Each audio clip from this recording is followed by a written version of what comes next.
Do you want to just sit here and punch his ticket and shine his wheels? I mean, what do you want to do?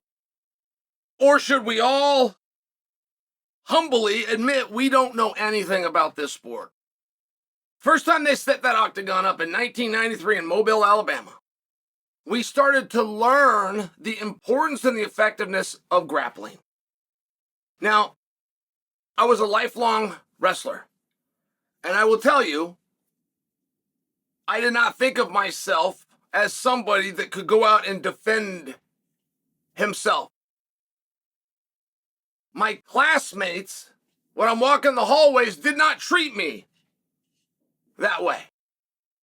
And it wasn't until midway through 1994 when an Olympic alternate from Arizona named Dan Severn got into the octagon representing wrestling. But they set the cage up for the first time in 93, and this was only in 94, so even if we didn't know, we started to learn real fast. Then along comes a guy named Marco Huas that parlays that into a guy named Don Frye. Now, what was different with them? They could grapple and strike, and they were the first. So now right there, I mean, way back in Marco Huas, my favorite of all time, Marco Huas, king of the streets, and Don Fridays, we now know what it takes in this sport. And no holds barred and cage fighting, eventually by 2001, now has a name, and it's that of mixed martial arts. It's the sport of pancreation, but they renamed it mixed martial arts to pass a bill through the Nevada state legislature. All right, fine. So we still got a pretty good idea where we're at. And you start to have trainers, you start to have coaches. And then around 2010, 2011, largely due to the late great, but Coach Nurmagomedov, Khabib's father, you now have athletes that were not former soccer players or former weightlifters or former rugbies or judicos, MMA on their first day. What do? I do MMA on their first day. That was about 2011. So them boys out of Dagestan and other places of the world come out and it's just a whole new level. And it's the level that we still knew philosophically way back by the late 90s. Philosophically, now we had to actually put it in practice, but we at least know what it takes, right? And every now and then you'll get that one-off, Damian Maia, that comes in so strong in one art, he can throw a wrench into everything. Lyoto Machida that comes in with a goofy style. Turns out he's second generation. His dad and his brother's right. I mean, he's got to do is move the coffee table, and he's doing a workout. But we all understood that grappling was the prerequisite. That phrase was coined by D.L. Tank Abbott. The prerequisite to fighting is wrestling. And Tank didn't wrestle anybody. He went there and knock him out. But he knew how to wrestle. And it was true. And then along comes a guy, skinny, not a lot of muscle, big mouth, and a unique skill set named Israel Adesanya. And Adesanya made us rethink everything that we had been taught. And Adesanya then inspired his own enemies, including Alex Pereira. But don't forget, Ciryl Gane was 15-0 when he was holding his first championship. And he had a 27-3 kickboxing record. And at 27-3, you got 29-2, and I kind of get Rosenstruck and Ciryl mixed up there a couple of times. Just before you think you have to leave me something in the comment section, but then where do you want to do with Ngannou? I mean, Ngannou didn't have boxing in his past, but he wanted to do it. He had no wrestling, but he didn't want to be a wrestler. I mean, do I put Ngannou in that category as well? Because if I do, all of a sudden, you got Izzy. You got Pereira. You got Ciryl. You got Francis. All of a sudden, these strikers are showing us what we thought we'd already resolved in the 90s. And the one that gets the credit for kicking this whole thing, I give it to Israel Adesanya, but I didn't tell the story right. He did it for the men. You want to know the one that kicked it off for everybody to make them realize, wow, you can get it done with striking. Just like Maurice Smith had inspired an entire generation. Now, falsely, they couldn't do what Maurice could do, and they all wasted their time and got beat up. But the first to inspire was Holly Holm. That's the first striker that showed kickboxers and boxers, no, there's a way to do it. You're going to have to work hard. You have to humble yourself. There's damn sure a way to do it. So you now have Alex Pereira, who's an amateur.